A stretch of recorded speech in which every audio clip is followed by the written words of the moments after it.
pencarian agama itu adalah tentang diri kalian sendiri, bukan tentang orang lain. Karena pada dasarnya agama adalah 90% soal akal dan 10% adalah sesuatu yang tidak bisa dilogikakan secara nalar manusia.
Assalamualaikum warahmatullahi wabarakatuh.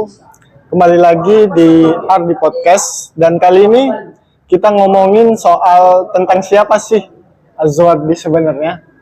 Nah, ini pembahasan yang cukup menarik. Kenapa? Karena di sini saya ngebahas tentang biografi saya sendiri. Dimulai dari nama, bahwa nama saya itu Az-Zuhardi dengan gelar MPD yang saya dapatkan itu sekitar bulan Agustus tahun 2022, saya fresh guide. Nah, untuk riwayat pendidikan saya dulu SD atau MIS itu di sebuah sekolah swasta di Desa Jatikesuma, Kecamatan Namorambe, dengan nama sekolah Madrasah Ibtidaiyah Kesuma LKMD. Kemudian saya melanjutkan pendidikan saya di sebuah SMP negeri di Kecamatan Namorambe, yaitu SMP Negeri 1 Namorambe, dan dilanjutkan di SMA Negeri 1 Namorambe. Nah, saya lahir di sebuah desa kecil, secara cukup kecil, namun cukup besar juga di kecamatan ini. Namanya Desa Jatikesuma, Kecamatan Namorambe.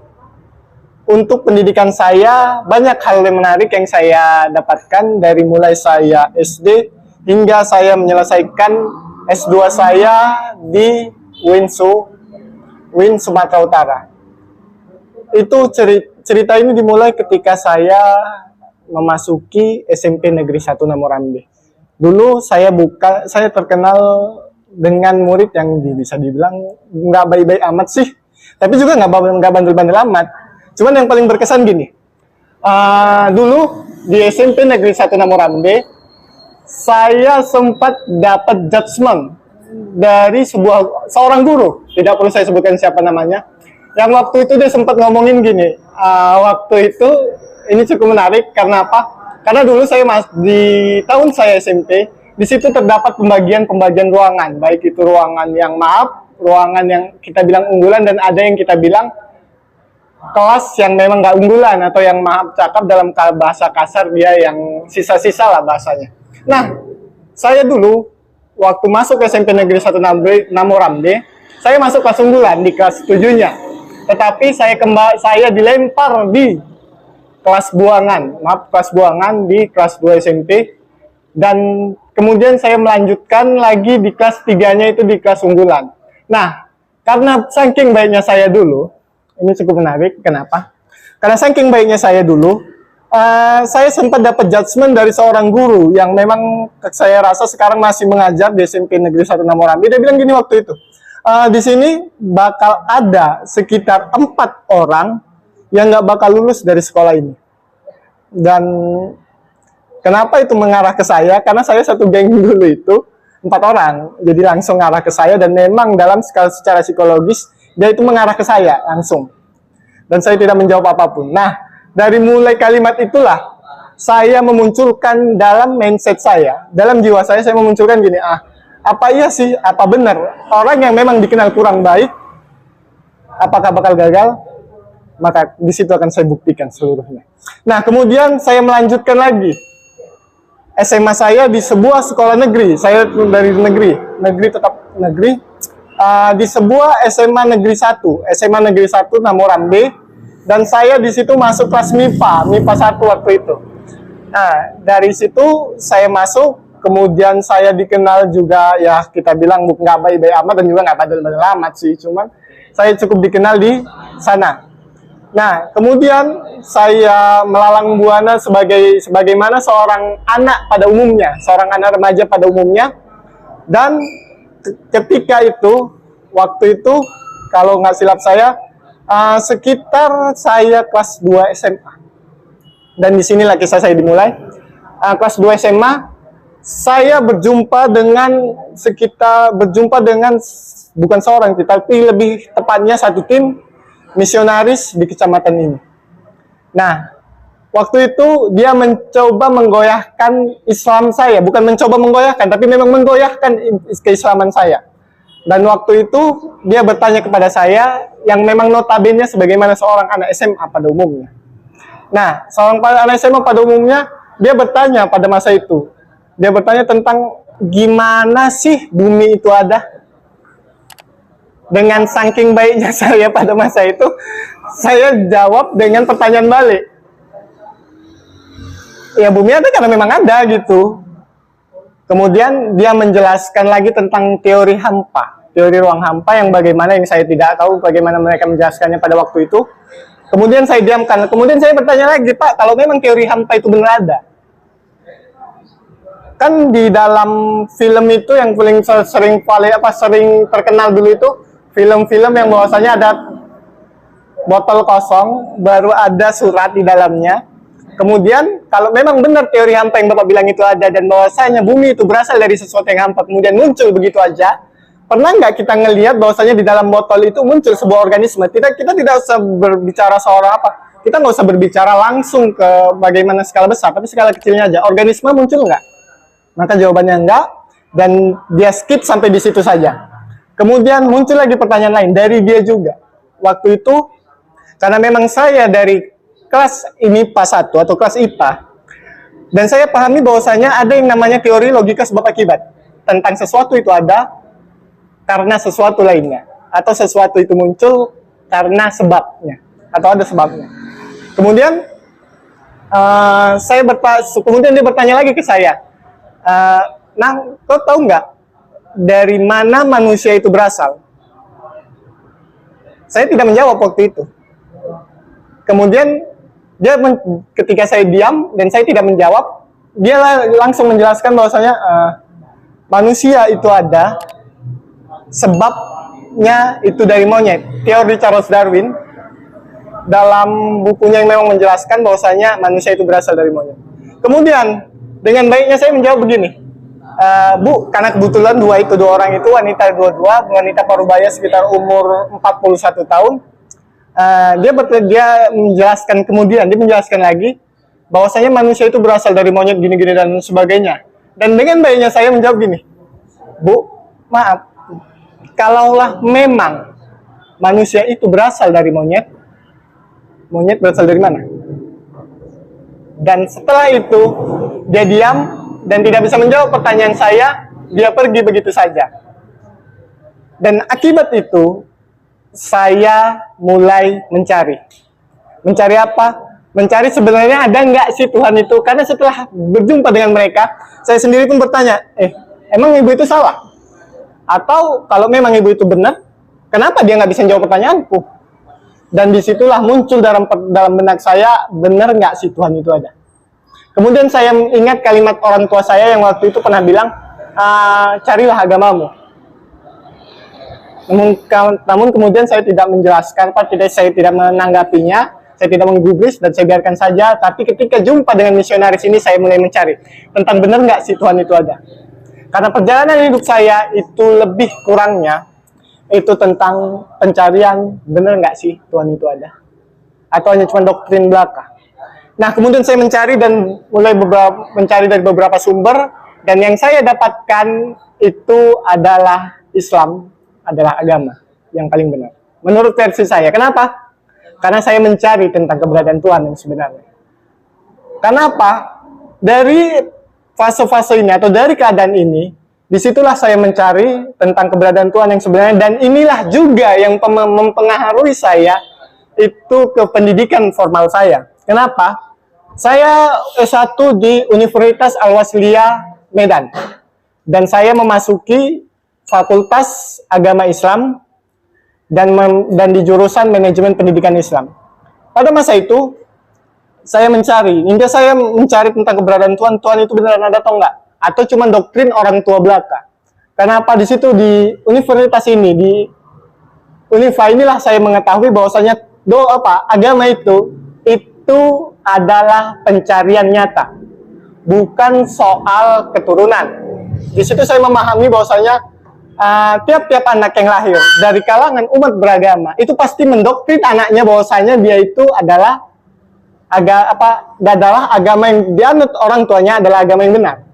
Nah, kemudian saya mencari hingga saya menemukan berbagai macam jawaban, dan saya pilih tentang kebenaran itu hingga saya menemukan bahwasanya Islam adalah agama yang paling benar. Kenapa? Karena pada dasarnya 90% agama dalam 90%-nya adalah soal akal. Dan 10%-nya adalah sesuatu yang tidak bisa dinalarkan manusia. Apa itu contohnya? Surga neraka, pahala dan dosa, hidup dan mati. Itu adalah 10% yang memang tidak bisa dinalarkan secara logika. Nah, kemudian saya mencari keberadaan Tuhan, mencari tentang siapa itu Tuhan sebenarnya, hingga saya mematahkan berbagai banyak statement bahwasanya yang membenarkan bahwasanya Tuhan itu, atau yang kita bilang seperti yang dibilang Charles Darwin itu tadi, manusia berasal dari monyet, itu jelas salah. Kemudian berbagai macam statement lain yang memang tidak bisa saya sebutkan secara publik seperti ini. Nah, kemudian setelah saya memahami itu, saya melanjutkan pendidikan saya di bangku S1 itu tadi. Karena dasar apa? Ini sedikit unik, karena memang kebaikan saya dulu waktu SMA. Waktu itu ada sempat beberapa guru yang memang dari, ya kita tidak bisa sebutkan namanya sebelumnya. Waktu itu beliau mengatakan gini, emang modelan kayak kau itu bisa kuliah, bahkan jurusan agama loh. Dengan baiknya saya dikenal waktu itu, saya tidak menjawab apa-apa. Saya hanya senyum karena memang pada dasarnya saya tidak pernah diajarkan melawan orang tua saya. Orang tua saya baik itu guru atau yang memang memberikan saya pengetahuan, guru-guru formal maupun informal, saya tidak diperkenankan atau tidak pernah diajari melawan. Saya hanya diam waktu itu. Karena guru saya yang memang seperti itu. Bahkan tidak sedikit. Dari berbagai guru atau dari banyaknya guru di SMA Negeri 1 waktu itu, hanya 3 guru yang tidak pernah dalam sedikit kasar, tidak pernah menyepelekan saya, dan waktu itu dia hanya bilang, ini ada, kalau di Delhi itu ada terkenal dengan nama Bapak Saifuddin Nur. Bapak, terima kasih Pak karena bantuan Bapak, saya bisa mencari tentang jati diri saya sebenarnya. Hanya beberapa guru, 3 itu, yang pertama itu Bapak Saifuddin Nur, atau yang dikenal dengan Pak Pasya di Kecamatan Deli Tua. Kemudian ada Bapak Muhammad Wahyudi atau Pak Wahyudi, dan ada juga satu guru yang memang, mohon maaf Bunda, saya lupa nama ibu, cuman ibu termasuk salah satu yang membantu saya mencari jati diri saya. Dan waktu itu hanya 3 guru itu yang tidak pernah menyepelekan saya, dan bahkan mendukung tentang keputusan yang termasuk gila menurut versi orang-orang di sekitar saya. Kenapa? Karena saya bukan dikenal dengan orang yang taat beragama pada masa itu. Saya dikenal yang bukan orang taat beragama, dan saya cukup, kalau dalam bahasa sekarang kayak barbar kali ya, dalam bahasa barbar itu. Nah, kemudian saya pindah atau hijrah ke jurusan agama dengan dasar atau dengan dalih mencari Tuhan yang sebenarnya. Kemudian saya mencari Tuhan, mencari dengan benar nggak sih agama itu ada, atau agama itu cuma doktrin orang tua belaka. Karena pada dasarnya begini, kebanyakan orang-orang yang hidup pada masa ini, mereka hanya menganut agama yang memang berdasarkan agama orang tua mereka. Dan mereka nggak tahu sih tentang kenapa mereka memilih itu. Kenapa demikian? Karena mereka hanya mengikut tentang doktrin orang tuanya. Mereka mengatakan bahwasanya ketika ditanya tentang kenapa kamu memilih agama itu, Pada dasarnya mereka hanya menjawab, aku mengikut agama ini karena orang tuaku agamanya ini. Kenapa demikian? Karena orang tuanya.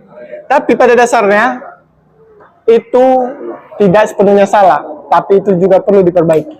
Nah, kemudian dari pencarian inilah saya ikut aktif berorganisasi di organisasi keislaman. Kenapa? Apa organisasi seperti apa aja? Dulu, waktu saya tamat SMA atau saya kelas 2 SMA, dalam sepencarian ini, saya memasuki remaja masjid di desa saya. Desa Jatikesuma, Kecamatan Namorambe. Kemudian saya berkembang menjadi ketua Badan Komunikasi Pemuda Remaja Masjid Indonesia atau ketua BKPRMI di Kecamatan Namorambe. Kemudian saya hijrah lagi karena habisnya ke pengurusan saya menjadi ketum Al-Wasliyah atau ketua umum pimpinan cabang Al-Wasliyah Kecamatan Namorambe yang dulunya dipimpin oleh Abangda kita, Abangda Indarto, yang saat ini menjabat sebagai kepala desa Jatikesuma. Kemudian dia serahkan ke tonggak kepemimpinan PC Al-Wasliyah Kecamatan Namorambe kepada saya. Kemudian dalam ketum PC Al-Wasliyah ini saya memerintah atau memegang organisasi Al-Wasliyah hingga sekarang. Nah, lanjut ke pendidikan saya, pencarian saya dalam ketuanan ini tadi, saya turut berkembang. Kenapa saya bilang berkembang? Karena pada masa SMA, dulu saya nggak pernah dapat juara. Nggak pernah dapat juara di kelas saya. Kenapa? Karena pikiran saya gini, ya masa SMA ya udah ya gue bebas gitu. Gue berpikir bahwasanya ya udah main-main dulu lah, main-main. Dan bahkan dulunya ya saya tidak bisa saya pungkiri, saya dulu sering cabut waktu SMA. Waktu SMA saya sering cabut dan bahkan saya jarang masuk. Ada jadwal saya sendiri cabut waktu itu.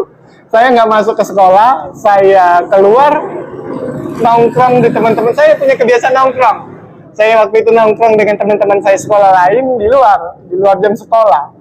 Nah, kemudian setelah saya masuk ke dalam perguruan tinggi atau Universitas Al-Wasliyah saya, Unifa di jurusan Manajemen Pendidikan Islam, saya mulai berubah. Kenapa? Karena saya berpikir gini, pasti ketika saya ini masuk di FAI atau Fakultas Agama Islam, mereka itu pasti baik dalam segi agama. Dan ternyata benar, mereka di atas saya dalam segi agama. Tapi ada satu mindset saya waktu itu, kalaulah silahkan kalian itu menang dalam segi agama, pelajaran agama, tapi kalian nggak boleh menang dalam segi pelajaran umum. Nah, dalam pelajaran umum kalian nggak boleh, harus aku yang menang. Nah, itulah bahasa saya waktu itu. Kemudian setelah saya masuk, di hari, kalau nggak silap saya, di sekitar sebulan setelah saya masuk, waktu itu saya melawan dosen saya pertama kali. Bahkan waktu itu saya baru sebulan masuk, dan saya melawan dosen. Melawannya bukan dalam segi melawan gini, karena memang tabiat saya atau basic saya itu dulunya saya orang anak SMA, dan memang jarang diberikan, bukan jarang diberikan sih, tapi lebih tepatnya basic saya itu dalam segi umum. Maka beberapa teori saya banding atau saya benturkan dengan kenyataan dengan teori sebab akibat sebelumnya. Dan waktu itu kali pertama saya melawan dosen saya, dan waktu itu hanya sekitar tiga dosen waktu itu saya lawan, dan hanya satu yang berani mengatakan bahwasanya maaf, ini hanya teori. Dan saya tidak tahu soal ini. Nah, itu dari seluruh dosen yang pernah saya lawan, cuma itu yang paling berkesan menurut saya. Kemudian setelah saya selesai dalam studi saya di Universitas Al-Wasliyah di tahun 2019, disitulah saya mulai aktif kembali di organisasi saya di PC Al-Wasliyah Kecamatan Namorambe. Al-Wasliyah Kecamatan Namorambe. Kemudian saya disitulah mulai mencoba atau berniat untuk mengembangkan PC Al-Wasliyah Namorambe atas dasar apa? Atas dasar dakwah. Kenapa? Karena yang memang saya pahami sekarang, banyak orang-orang Islam yang hanya Islam KTP doang, tapi nggak paham tentang apa itu akidah sebenarnya. Akidah secara bahasa dapat dikatakan sebagai tali pengikat. Tapi secara istilah akidah dapat dipahami bahwasanya akidah adalah dasar, fondasi dari seseorang beragama. Yang uniknya begini, saya pernah memahami atau saya pernah dengar kalimat seorang public figure yang waktu itu pernah mengatakan begini, jangan urus nerakaku, kalau surga belum tentu tempatmu. Nah, itu adalah kalimat menggantung yang memang atas dasar kesalahan akidahnya. Kenapa saya bilang akidahnya? Karena seseorang itu ketika dia disampaikan tentang apa itu kebenaran, seharusnya dia menerima bahwasanya yang dia lakukan jika salah, dia pasti bakal menerima.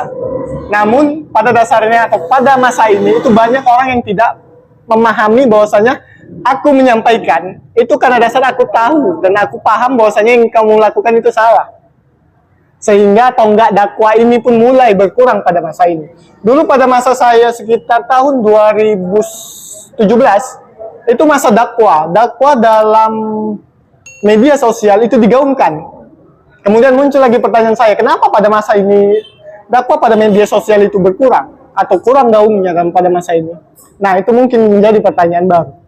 Nah, kemudian disinilah saya mencoba dalam lingkup atau dalam koridor Al-Wasliyah, saya mencoba menggaungkan kembali tentang apa itu dakwah keislaman yang sebenarnya, tentang siapa itu apa itu Islam. Karena pada dasarnya seseorang itu dilahirkan dalam keadaan suci. Tentang jadi apa dia nanti setelahnya itu tergantung bagaimana dia, tergantung orang tuanya.